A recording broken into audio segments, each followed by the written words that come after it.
Good afternoon, everyone.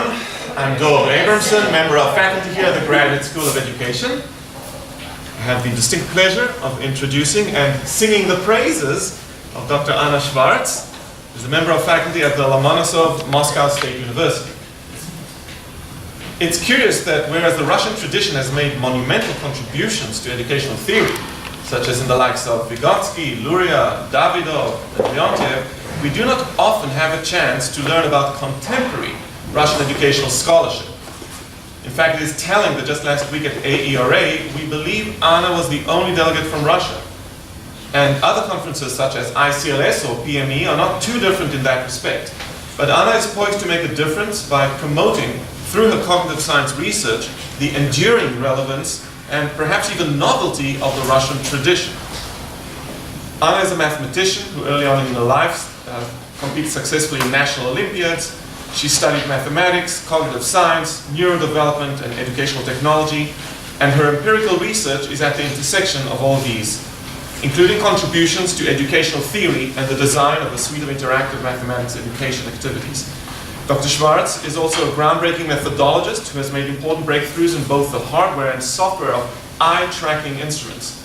Indeed, today, she will be speaking about her dual eye tracking work, which is enabling us to revisit through microgenetic analysis some foundational claims from Vygtosky, as well as to develop a deeper understanding of the relation between cultural historical psychology and dynamical systems theory.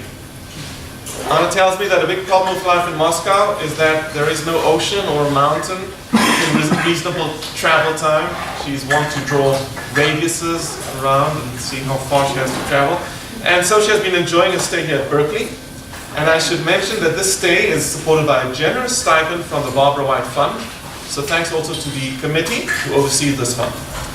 While here in Berkeley, Anna is meeting students and faculty from the Graduate School of Education, Cognitive Science Program, Philosophy, the Linguistics Department, and the Ophthalmology Department, who are all eager to learn about her unique and comprehensive perspective on human teaching and learning. Today we are fortunate to hear her talk, Cultural Intervention in Embodied Discovery, investigating the teaching learning process through the microgenetic lens of dual eye tracking technology. Please join me in welcoming Anna to Graduate School of Education.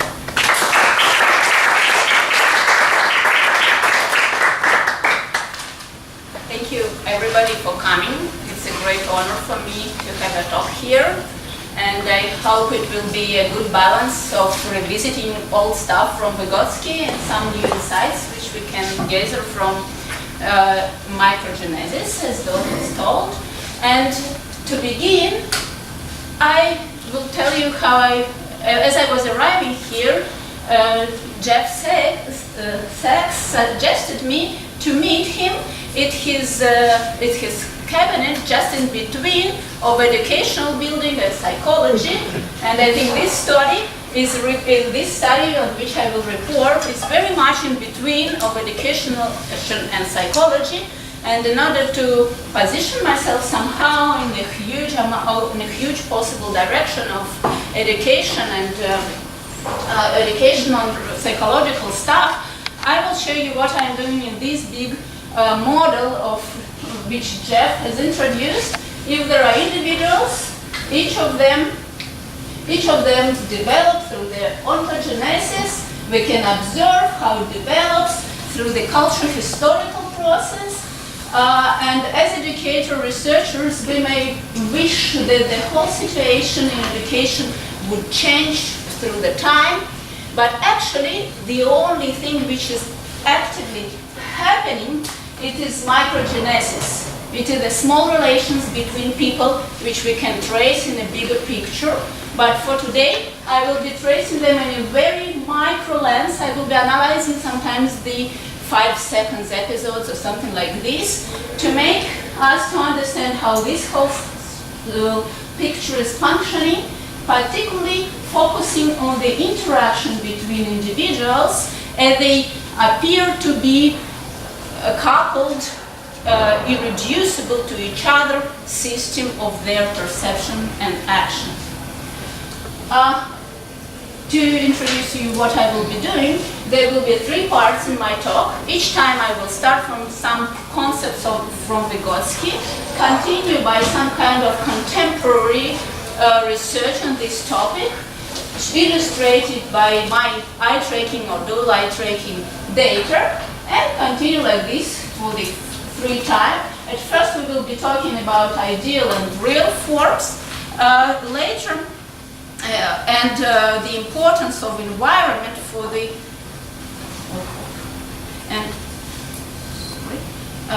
and the importance for the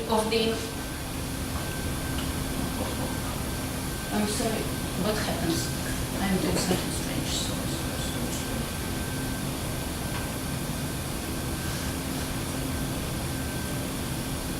I'm switching between the two. There's something wrong.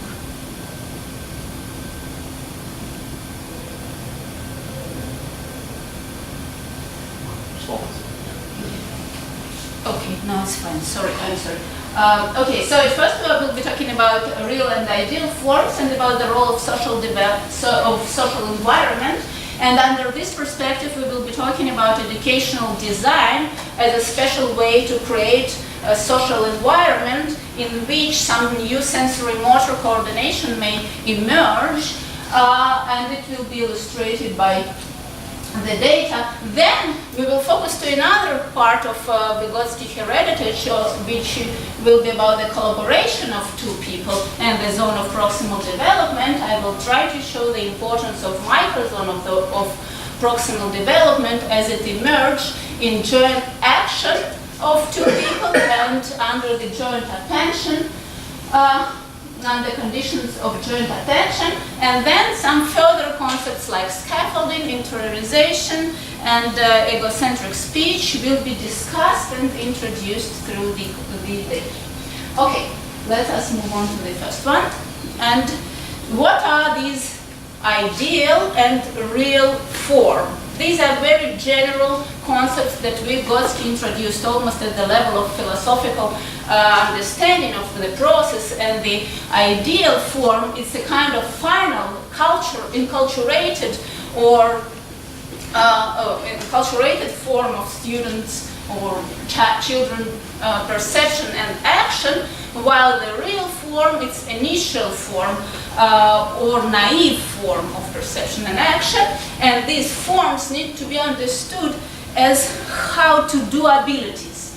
They are not something the children know or can report, but it's something like strategies of action and perception.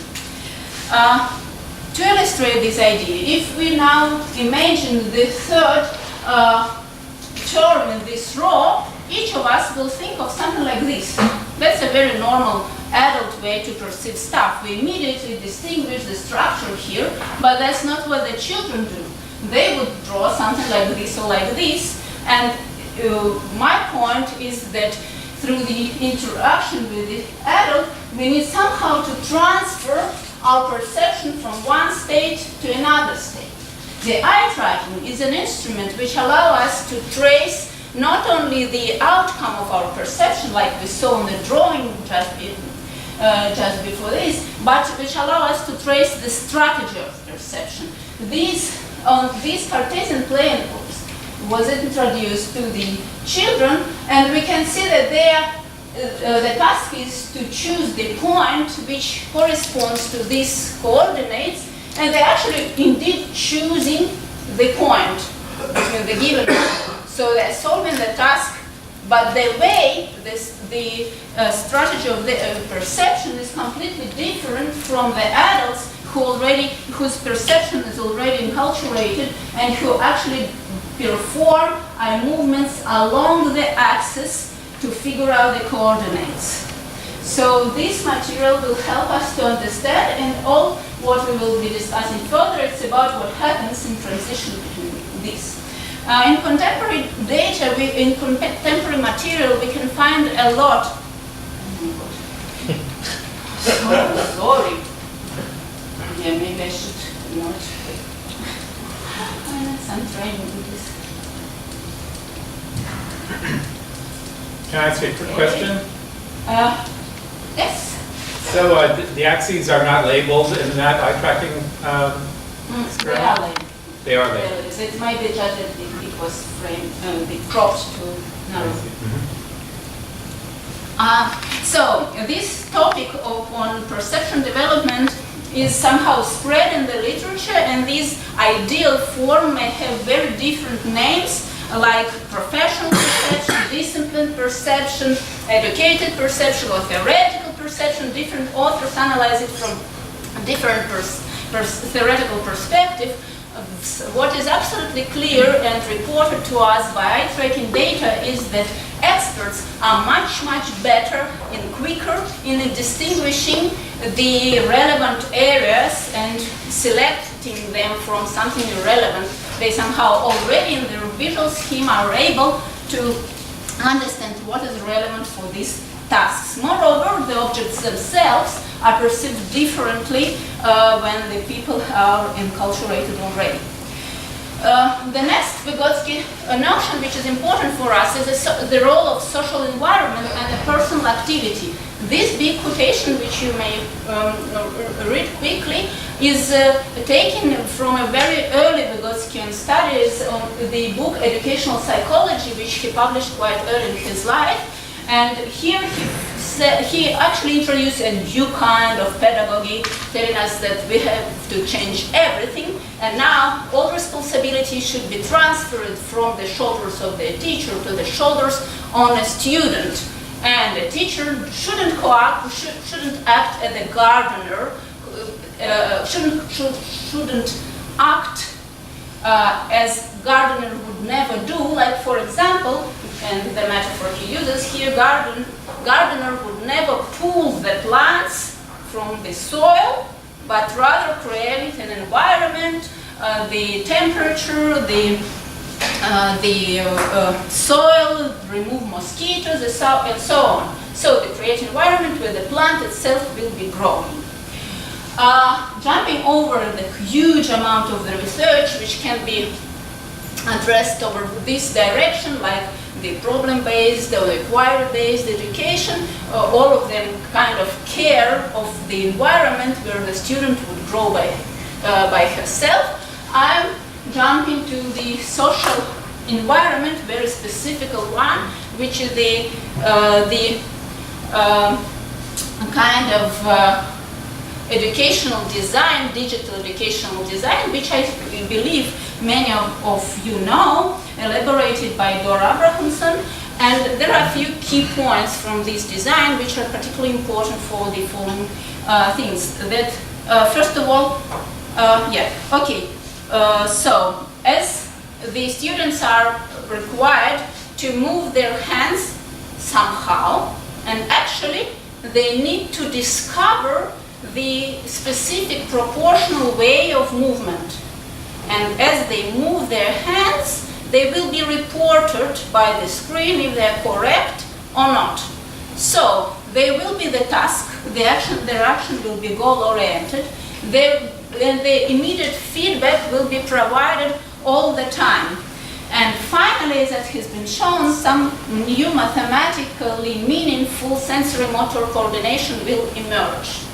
In order to us to understand how this process is happening, I would ask you, each of you, just to try to do it.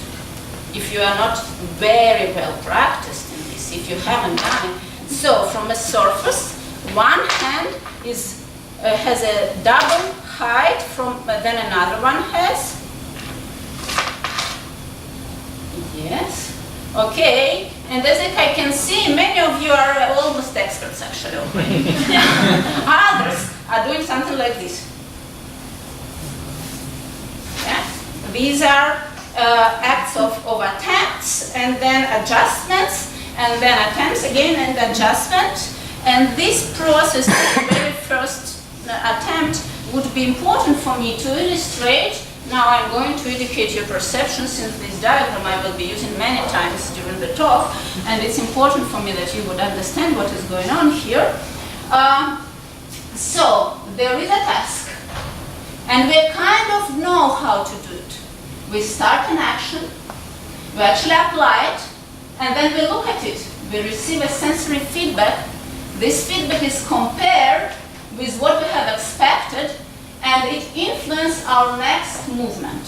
So there is continuous continuous circle of a motor command and sensory feedback which is compared with the expectations and goes like this until actually you come to a fluent performance. This is a very much simplified scheme of motor control as it was investigated quite early. This is the year of English translation. Actually, it was like in the late 40s by Nikolai Bernstein, who is now considered as one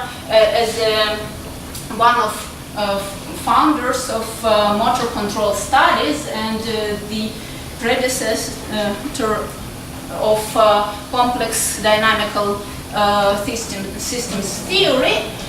Since what is important for this understanding, that this circle of feedback, of motor commanded feedback, never happens with us just at one level.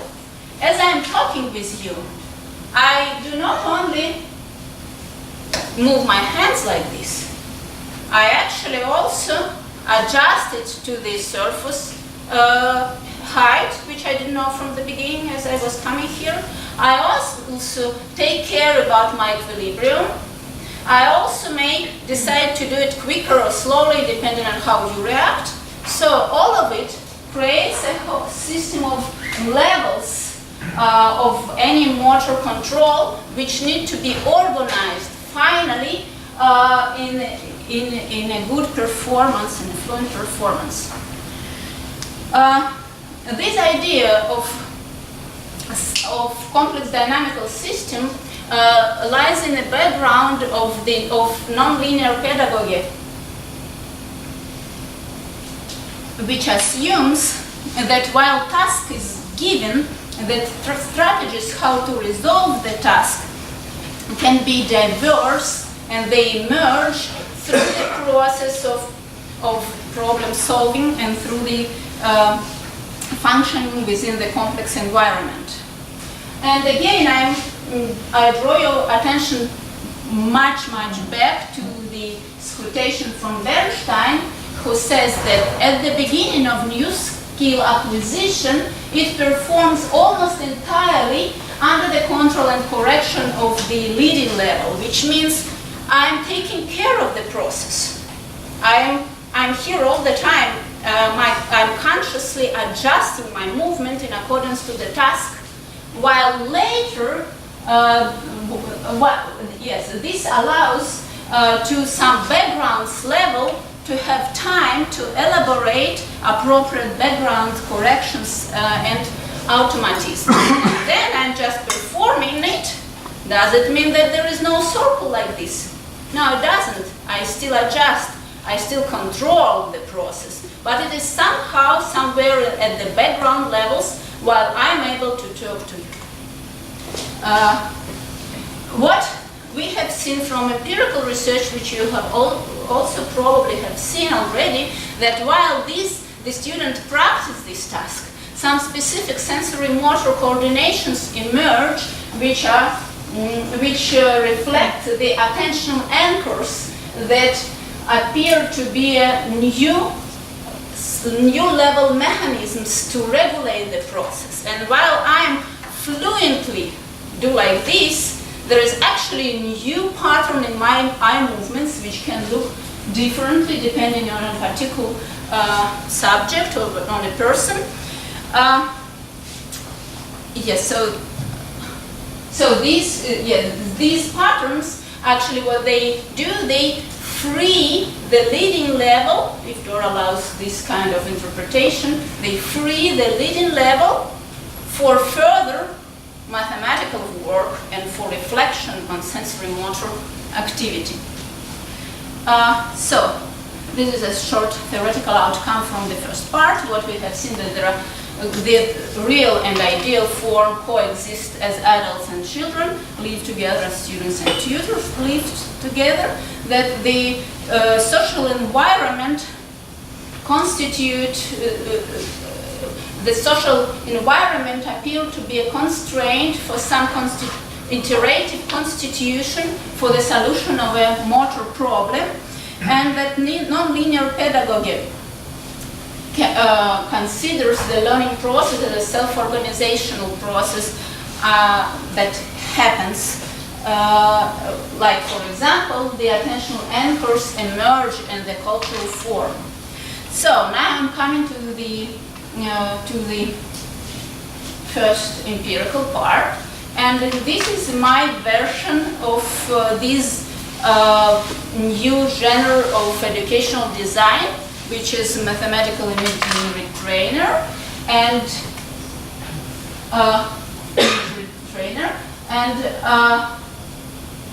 there is a triangle on the screen. The color of triangle provides a feedback to a student according to the position of the mouse. And now it's a simulation of what is happening, and you may guess what is the target way to hold the triangle green. It is as if somebody instead of you moves the triangle, and he's trying to make it to hold it green.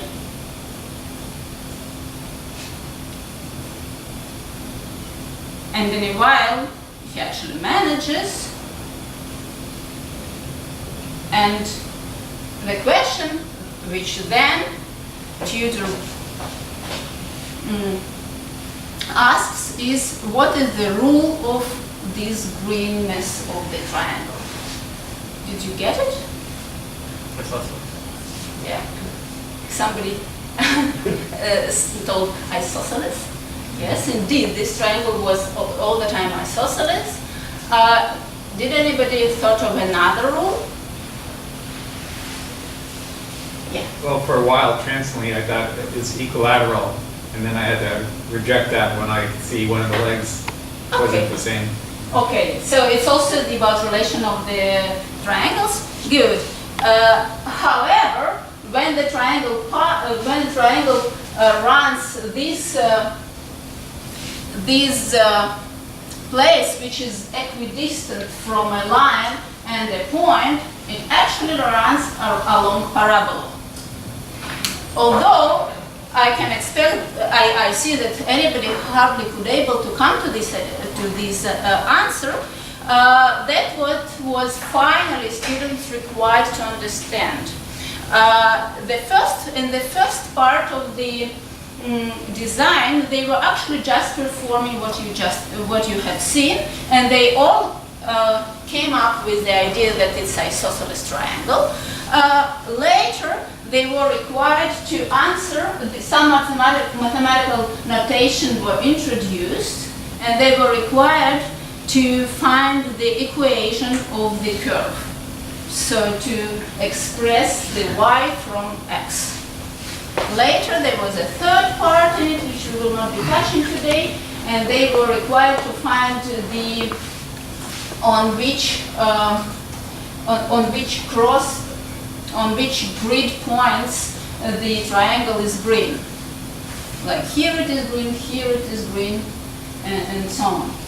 So now a bit of findings. Here I will be telling you. Here I will show you just the eye movements of the students. It will not be a dual eye tracking, but just an eye tracking of a student.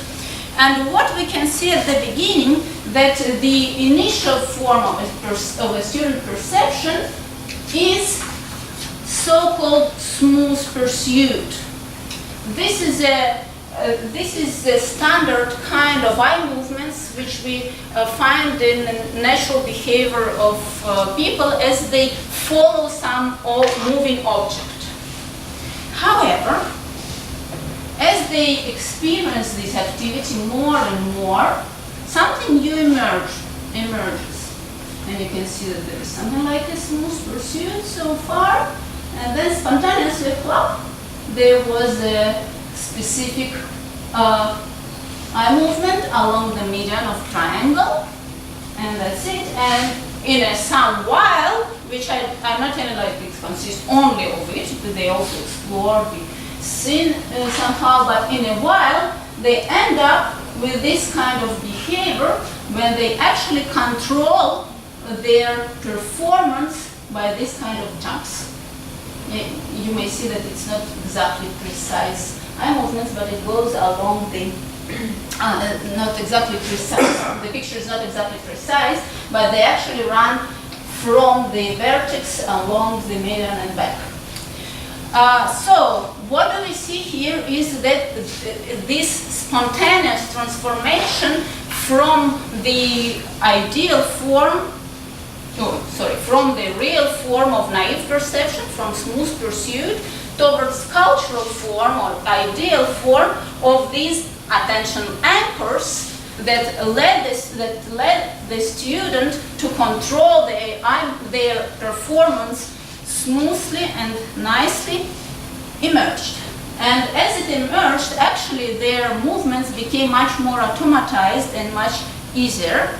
And then we will need the further part of Vygotski to understand what was happening.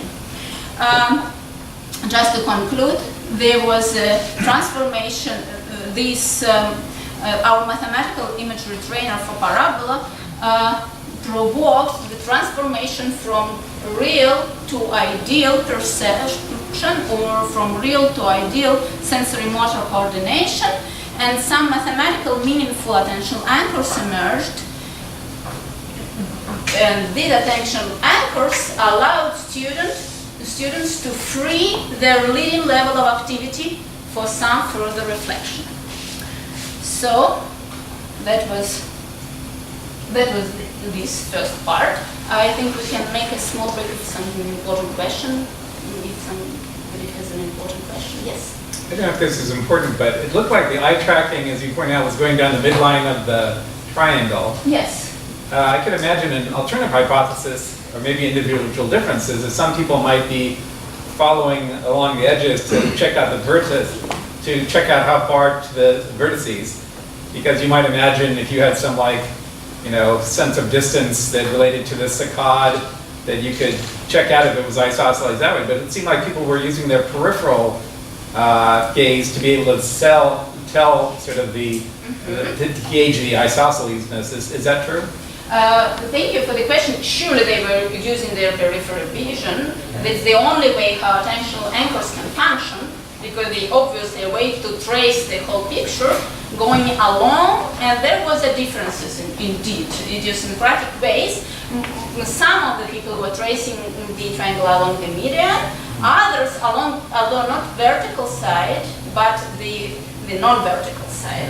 I guess because the vertical side is kind of easier to grasp by peripheral vision. We are also very perceptive to the vertical and horizontal directions in our visual system. There were also some kind of different attentional anchors, like one could go along the median, then straight to this non-vertical side, and something like this. So they were diverse indeed. Yes. Okay, yeah? I'm curious, at what point was the grid introduced to them during the activity, if at all? Yeah, the grid was introduced later, actually after our today lecture. Okay. Because we will be talking about first part and the second part, which will be with coordinates, with axes introduced, but not with the grids. Cool. Yeah, right. Okay, if so, let us move to the second piece. And I'm coming back to the ideal form, to the real form and ideal form. We have seen these quotations already, but I haven't tell you the whole truth, because there is another part of Vygotski statement, the very important one, is that the greatest distinctness, I'm sorry, of child's development in comparison with some evolutionary kind of process is that these real forms and ideal forms coexist. We never develop just in vacuum. There are adults around us, there are teachers around us, and actually we do develop our ideal form in collaboration with them. And Vygotski writes that it is at first in a form of collaboration of collaboration with others, this cultural perception emerge. So what we have seen so far, it was like an adult had put an environment and gone. No, that's not how it happens. And it's also not how it happened in our research, because there was also the tutor in this story. And the interaction which was happening between student and tutor was later theoretized as a zone of proximal development. In fact, Vygotski himself has never elaborated enough what is happening in this zone, but there were plenty of research on this. What is important for us from Vygotsky understanding of zone of proximal development is that per Vygotsky, if the educational process really happens in zone of proximal development, it actually awakes the developmental processes. So it does not only teach the student, but also awakes some internal developmental process. And in his notebooks, which he wrote later in his life, close to his death, he mentions that this kind of communication is uninterrupted, permanent cooperation of thought. And this uninterrupted permanent cooperation of thought becomes the theme of our further consideration. What is also important for me to stress from the wide literature on zone of proximal development is that it was suggested to reconsider zone of proximal development as symmetrical, which means it's not only the teacher who needs to find out where the student to find out the state of the current development of the student, but it's also the student needs to meet the teacher, and the teacher needs to become into some kind of special state to be open to the movement, to the transformations from the child. So this is a kind of mutual transformation we could actually see in the microgenetic analysis of this kind educational design, when these in papers by Virginia Flood and Dorr, there were very interesting findings where we saw that as student makes some gestures, the tutor actually repeats the same gestures, and this very close embodied adjustment one to each other becomes a very productive, like the tutor can repeat the gesture of a student and move the meaning forward by a verbal utterance, or on the contrary, it can the tutor can repeat the verbal utterance and move the understanding further by development of the gesture. In order to understand how tightly the student and the tutor adjust to each other, I will speak a bit on the contemporary cognitive science studies of joint action. What have been shown is the plenty of phenomena when there is some iterative activity in which two people are involved, actually force the people to synchronize without even noticing it. Like if two people sit in rocking chairs and start to rock, in a while they will rock in synchrony. So somehow they spontaneously share the embodied rhythm of their actions. In other research, at least some of you know the snark effect, which is that if people are required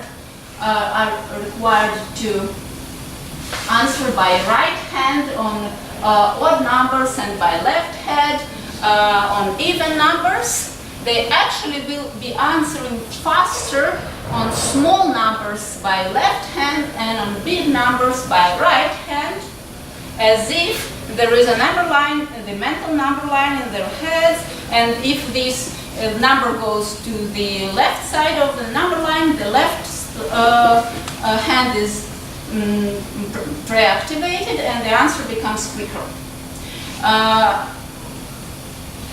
Quite unexpectedly, the same happens when these two people sitting shoulder to shoulder. Then the mouse, you can see each of them holds the mouse in the right hand, but the right person answers quicker to the large numbers and the left person answers quicker to the small numbers, as if there is a number line between them which pre-activates the numbers according to their magnitude. So all of these phenomena and others phenomena allow us to consider what is happening between two people as intersubjective coupling between their perception action system, as if these two systems are coordinated very closely to each other. However, the examples which I just showed you, they're about people who work in a condition of alignment. They are like in parallel to each other, while it's not while it is not the case in a teaching-learning situation. Since one is the teacher and another one is the learner, this teaching-learning situation more looks like carrying a table together, and there would be no point if each one would be very quickly and well coordinated do the same. Yeah, that's not how it goes. The table is carried, each one is doing his own part of the story.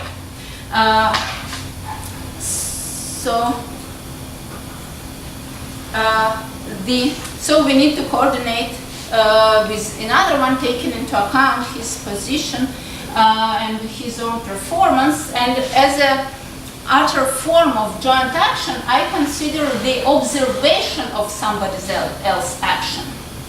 And there are research which show that actually in our observation of another one actions, we are very well coordinated with the actor. Imagine I am moving some cubes from one place to another place, and I have my eye movements which regulate my movements, and you just observe it. And here we can see the eye movements of the person who acts and of the person who just observes the action. And what we can see that in this is time and this is space, what we can see that they are very, very similar, and the person who acts, he actually anticipates the action exactly in a way that, actually the person who observes anticipates the action exactly in a way as the person who acts does. Another research which also shows how well we are coordinated with each other has investigated our ability to predict the movement of the finger, and this girl will be moving her finger either here or here, and this one will need to point to the same place as quick as possible. What has been shown that when we are trying to guess what this one will be doing, we actually use the cues from all our body to make the prediction. They try to close her head, and the speed became slowly, and they closed then her other parts of the body, and the more part of the body was closed, the worse the performance of the observant was. There are also plenty of evidences of this embodied coordination and embodied anticipation of each other in the literature dedicated to the mirror neurons system, and I will not go for it further. However, when we come to the teaching learning situation, it's not just two people who coordinate for some purpose. They coordinate not only between each other, but also within material of their studies. So we can speak about triadic relations between two people and an object. And as soon as we speak about this kind of triadic relation, the notion of joint attention needs to be introduced, which is the episode when two people are focused on the same object, and that's not all. They need not only to be focused on it, but also to be aware of each other's focus. What has been shown that in teaching learning, it's not quite clear. It's not quite clear who follows attention and who leads the joint attention. We would think that it's a teacher who says, look there, look here, but experimentally it was shown that it seems to be a more efficient way to adjust the material to the current focus attention of the student. And finally, the analysis of the parents and children, parents and children have shown that they both focuses together on the operational point of their action.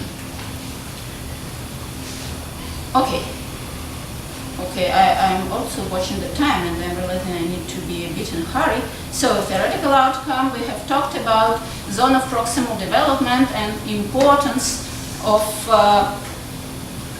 embodied collaboration between a teacher and a student, which can be traced in a very micro coordinations at the very micro level as coordination in joint actions and joint attention.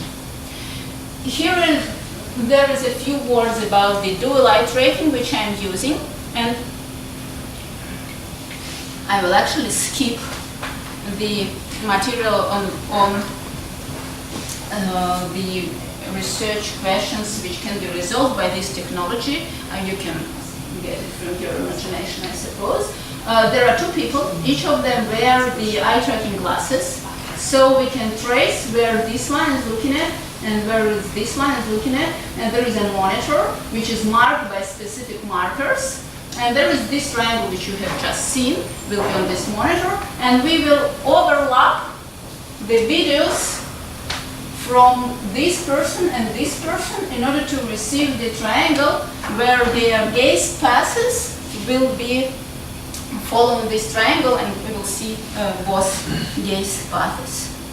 Okay, skipping this. This is about design. It is a continuation of the same study. Now just that we will be talking about two people, and they were a few pairs, and I'm still collecting data. The few pairs of a tutor and a student, and at first the tutor was instructed by me, and then he was at first the first student was instructed by me, and then he became the tutor for another one.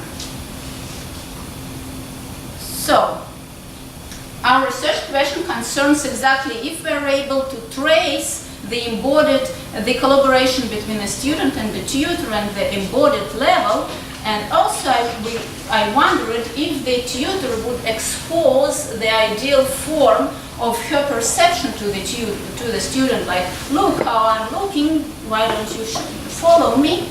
And okay, and the last one concerns how does the tutor distinguish the appropriate moment for intervention, or distinguish the zone of proximal development where exactly the student is the most perceptive to what the tutor is aiming to do. So a bit of data, and what we can see here is just the beginning of activity, and what we may see that they're very well synchronized, the tutor and the tutor. The student and the tutor. Okay, that's not so important for the moment. The student is the yellow one, and the tutor is the red one. So, what do we see here is a synchronization up to 17 milliseconds, which is very good alignment, unbelievably good. Actually, the tutor all the time should anticipate what the student will do in a while. And if the student does something unexpected, the delay grows. But so far, they both perform their initial real form, a smooth pursuit, which we have seen. Nothing like cultural attention is here. In a while, the student manages to keep the triangle green, and now observe the red one, please. Follow the red one, please. You see, there was these jumps in the red one, in a gaze performance of the red one, who is the tutor. So, what actually happens? It's a student who manipulates the triangle, and it's a tutor who performs eye movements along the median as if it was him who controls the action. Generally, we may say that there is a strong coupling between students' performance and tutor's observation of it. If we would think of a student perception like this, there is also the tutor's perception, which has the imaginary part of the action. The tutor doesn't do anything, but he receives the looks at the triangle as if he needs a feedback to adjust his action. And generally, yes, okay. In a while, the student, as we have seen, will actually acquire this ideal form of attentional anchors along the median. What is tutor doing? Tutor just follows. Trace the yellow one, it goes, and then up. For the first time there is an attentional anchor. And then up, and again an attentional anchor. In a while, they both are coordinated with the action in a cultural form, which doesn't mean exactly that their attentional anchors are the same, since one of them may trace the median and other of them may trace the non-vertical side, but they definitely function as a whole system where the student is acting and receiving feedback and acting, and the tutor receiving feedback and not acting but imagine his part of action. Okay, you would ask what it is for. What does for the tutor follows the student so precisely? What does for they join this intersubjective coupled perception action system? The point is that the tutor needs somehow to figure out when the student is ready, when the environment has already done its job, and these attentional anchors emerged and fluency appeared, and this leading level of activity about which we have talked is freed for the further reflection. And through this coupling, the student distinguishes the moment when he just slightly reframes the student's perception by his words, like for example, could you think about a triangle? How do you manage to keep it green? And student doesn't need to investigate the triangle. The answer is already as if ready. Okay, the triangle is obviously, and he's like, okay, I'm bad with geometrical terminology. I believe you can just explain it. Okay, it's equilateral. Oh no, it's not equilateral. It's called isosceles. And the student comes with an answer without the need to reinvestigate the triangle, but just reflecting on his previous experience, and only later when the tutor asks for the explanation, he actually, for the in order to communicate it with the tutor, goes along the axis. Okay, so what we have seen so far is that Do light tracking let us trace the ideal and real form, and that at the beginning the student needs to come up with his own sensory-motor coordinations, which later can be moved towards cultural meaning by intervention from the student, by intervention from the tutor's cultural semiotic means, like a question, what would you say about this triangle? What else have we seen? That the tutor and the student were coupled in intersubjective perception-action system, which led the tutor to distinguish this moment of microzone of proximal development when the student is already ready for intervention. I would say this is how we can think of a tutor and the student as they are adjust to each other and coupled in perception-action system. Okay, I'm done with the second part. Maybe a short question here, or shall we?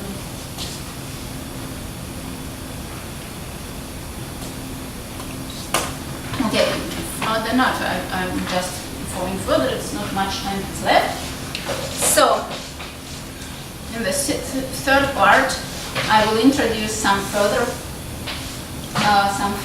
Vygotskian terminology, and interiorization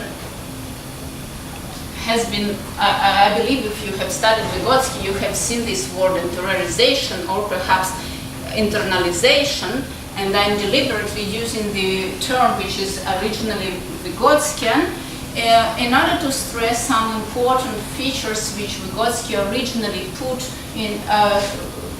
put into this concept. The interiorization is not putting something from outside, inside of the student head. It is an active process of ingrowing when something in a way similar to the external operations or its external function grows in the student's mind. And as Michael Roth says,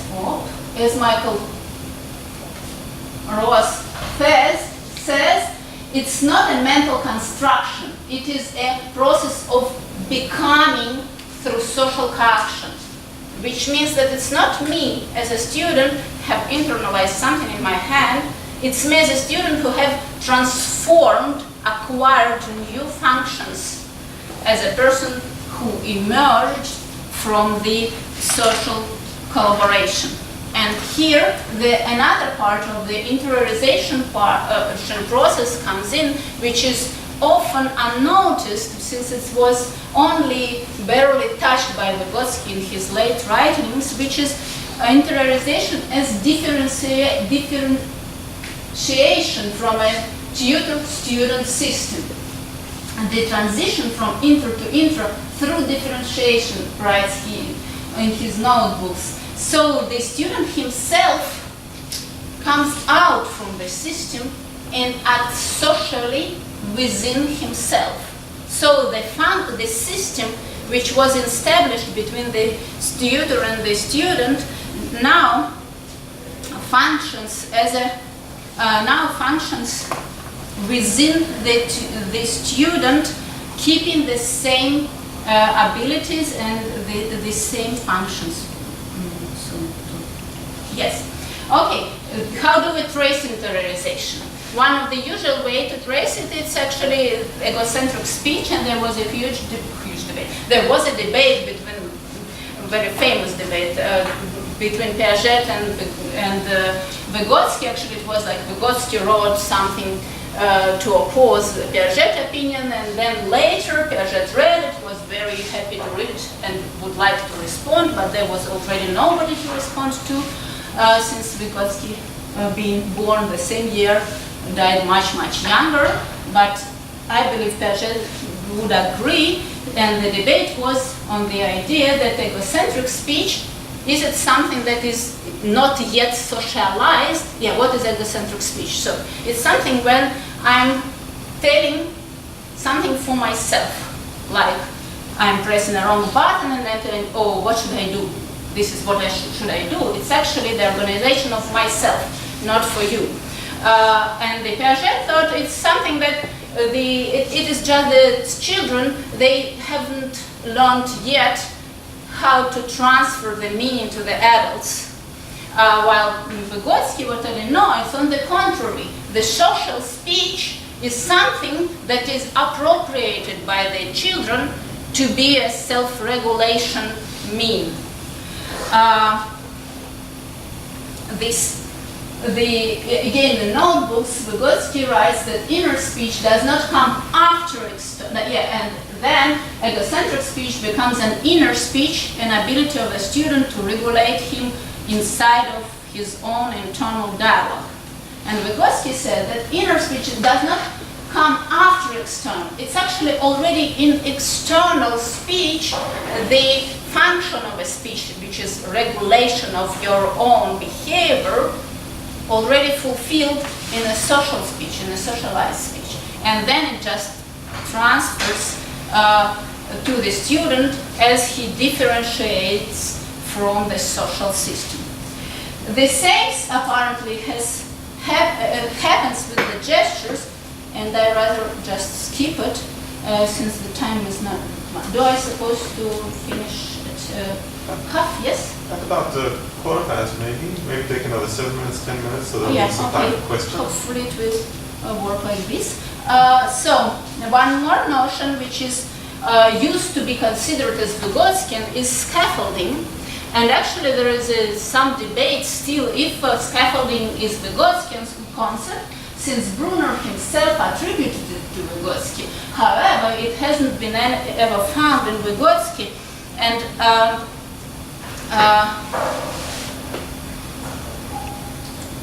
the shortest way to think of a scaffolding as a temporary support, but the problem is that this metaphor is quite misleading, since we usually would think of this kind of support, which supports the workers.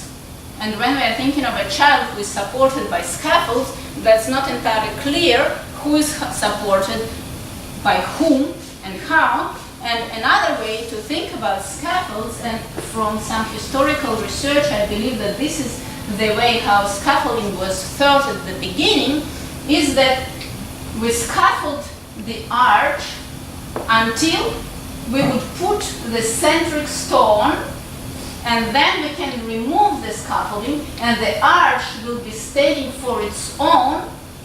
What is important here, that actually the function to be an arch is transferred from the scaffolding situation to the new situation, but the way how this function is fulfilled is completely different. Before, the arch would be supported by the scaffolding, and then the centric stone just lets the arch to support itself. This, I believe, would be a very good model, and I think I'm skipping this.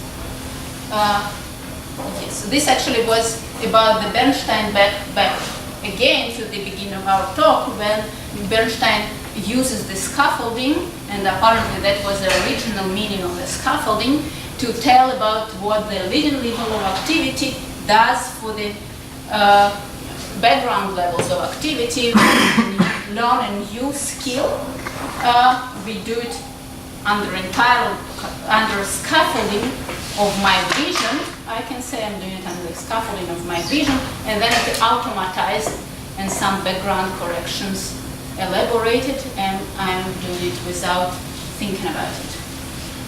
Contemporary research on scaffolding has distinguished a few features, which are the contingency, which means that two people, student and tutor, actually cooperate or collaborate very closely, very sensitive to each other, and then slowly the support fades and the transfer of responsibility, and responsibility transfers to the student. From the theoretical perspective of late Vygotsky to interiorization, which I have just introduced, we can think about it as a student who differentiated from this coupled system. Okay, and in a few minutes, I'm introducing you the findings from the second part of this activity, where the students were supposed to find out the formula. Actually, the solution goes like this, that this is y and this is y. This is y because of this is x because of this is y because the triangles are isosceles, and then through Pythagorean theorem we can calculate this distance, while this distance is constant all the time, and then we can come up with the equation which will relate, which will express this distance in two ways. The episode which I'm considering is about student and tutor talking about this piece, and what is remarkably important is that as tutor starts to instruct the student all the time reports by some confirmatory utterances, like, for example, there is a rectangle, yes, consequently we may say that this distance is x, and this is y, and so on. And this yes, yes it is, goes with a very strong regularity. And at the same time, what we can see in their attention, that sometimes it's not perfectly coordinated. And in case it's not perfectly coordinated, the student will ask for some kind of for the repetition, which distances are equal, and then the tutor will repeat, this one is y, and this one is also y, and you can see how well their attentions are coordinated. Okay, and I'm skipping this part to tell you that what is happening now, that if a while ago we have seen the system when the student was doing her action and the tutor was imaging this action, now actually they interact, and it is a tutor who takes a part in this joint action, and the student who feeds back and reports if it is all right or not. I guess I'm taking 4 more minutes. So there, and just a bit later, since there is something I want you to keep as an outcome of the election, it is now the tutor, the student who continues to make some statements like, yes, so by Pythagorean theorem we need to do it. And the tutor who confirms like, and if we analyze their attention during this period of time, yes, so if we think of this system from the system where it was the tutor who was taking the main responsibility on this process, now it is the student who performed the action, and the tutor who also feeds back, like yes, all right, that's what you are doing here. And what is interesting concerning their joint attention, that as soon as the gesture disappears, the joint attention might not be so well coordinated. Like, for example, here, the student says by Pythagorean theorem, yes, a sum of lengths equal to a square of hypothesis. And look what happens with their eye movements. Have you seen? They go opposite directions. They both go along the legs of the triangle, but the tutor goes like this, the student goes like this. So the system is still very well coordinated in time, but not so well in space. However, anytime the student may call for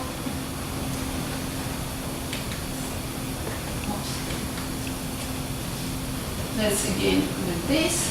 And however, the student may ask the tutor to restore this coordination. And in this episode, in a while, the student asks, "May I also have a pointer?"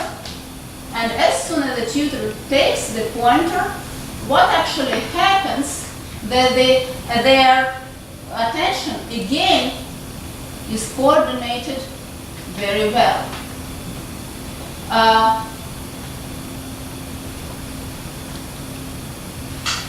The student shows along this, then along this, and then along this.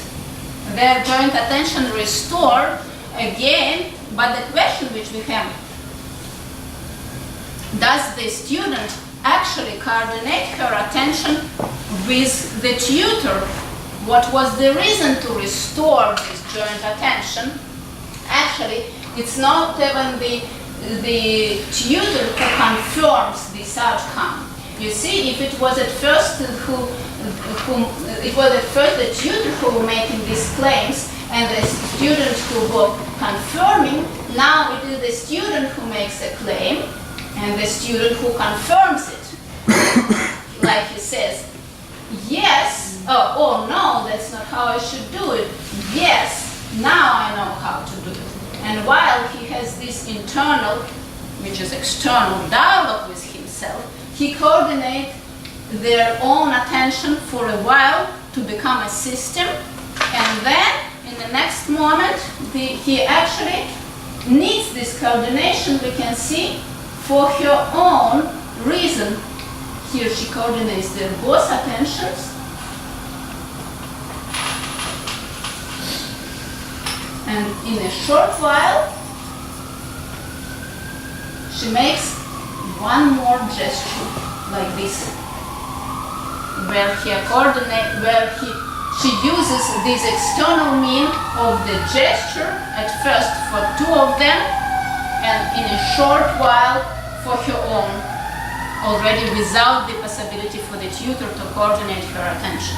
Thinking of this system again, we may conceptualize it as the student making these circles of confirmation and feeding forward and sensory feedback, while the tutor's support fades, and the responsibility is now fully transferred to the system within, and there is no system between them anymore, and we may think of what has happened in this metaphorical way. They were together, and just in a while they go different directions.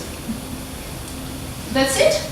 All of it, what we have seen is that dual-light tracking becomes indispensable instrument for empirical in vivo analysis of Vygotsky theoretical notions, and we have seen the transformation from real to ideal form, the embodied collaboration which allowed us to speak about distributed perception action system, and we have seen how interiorization transform the student through differentiation from the system, and the scaffolding fades as an iterative process of destroyed and maintained joint attention. Thank you.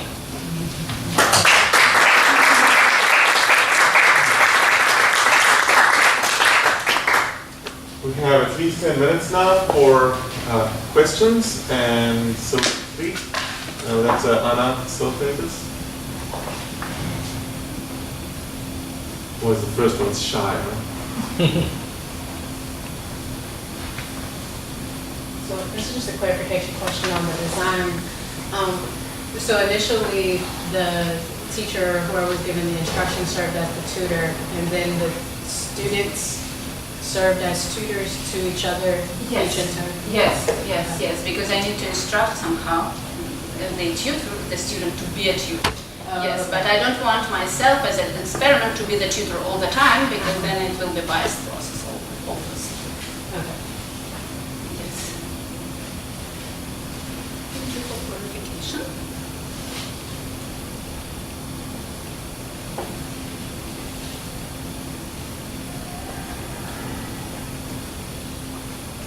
So there's no second question. Let's take the third question. Some people wait to see that. Yeah, I would think if you want to make a question on Vygotsky itself, that's also welcomed, and I may relate it somehow to the findings, or maybe.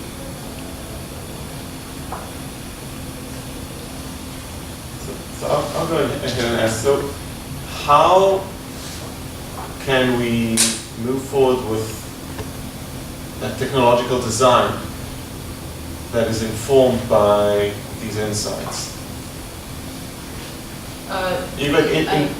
For students to work independently, would there be any ideas from here? For students To work independently, maybe with artificial intelligence. Yes. Okay. What I believe we do see in dual eye tracking research is how well the tutor needs to follow what happens with the student all the time in order to adjust his movements, his intervention, and the moment of intervention. And if I'm thinking of this embodied, of this eye tracking technology as a technology of the future, I believe that in a while the technology will be able to react on the student's eye movements. So when we find that it is so important to trace the perception of the student, we may wish the technology of the future to trace the eye movements and to react on the eye movements instead of the keyboard or mouse inputs. That's the kind of my dream, that all this stuff will inform this kind of interactive technology in the future. Thank you, Lord. Yes. Okay, there are already two. Please. Anna? So it's not a very well formed closed question. It's just something I'm wondering about. Yeah. I don't know what your thoughts are. So this situation seems like, I'm just wondering what happens when people look at symbols that have a referential function. So it seems like this situation, we are trying to coordinate our attention around the thing that is in front of us. Mm-hmm. But in many situations, we're trying to coordinate attention. We're looking at symbols, but the reference are elsewhere. Yeah, but I believe that if symbol, and that's actually what I have seen in some other research. I have done something on binary relations, and there are symbols, and the students were listening to a lecture, and obviously they need to kind of imagine binary relations, but they would use in their visual behavior the symbols as a reference, as a references to their imagination. So like if I'm telling like if R is larger than B and B is larger than C, then inevitably R is larger than C.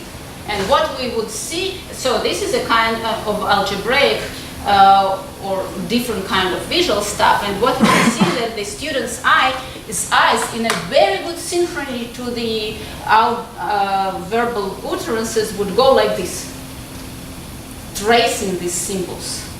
So I believe that from embodied perspectives, these symbols are the way to organize our attention, exactly like this triangle is a way to organize the attention of the student. Okay. Did I kind of answer this? Yeah. Yes, please. So, if my memory of Vygotski is accurate, he kind of talked about with the zone of proximal development, the more capable peer idea.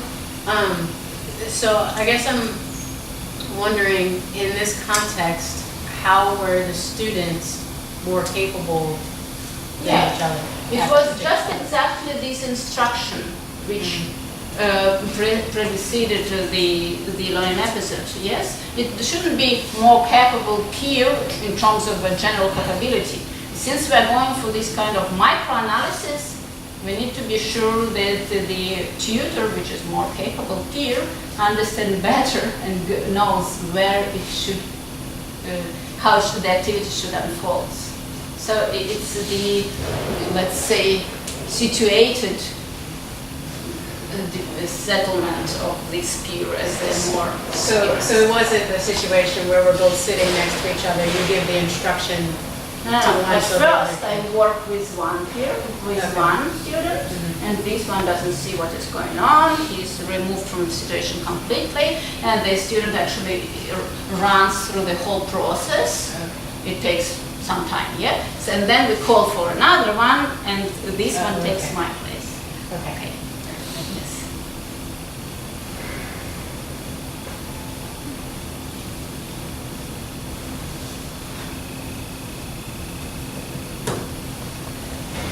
Well then, if there are no further questions, then join me thanking Anna Shvarts, Dr. Shvarts for the talk.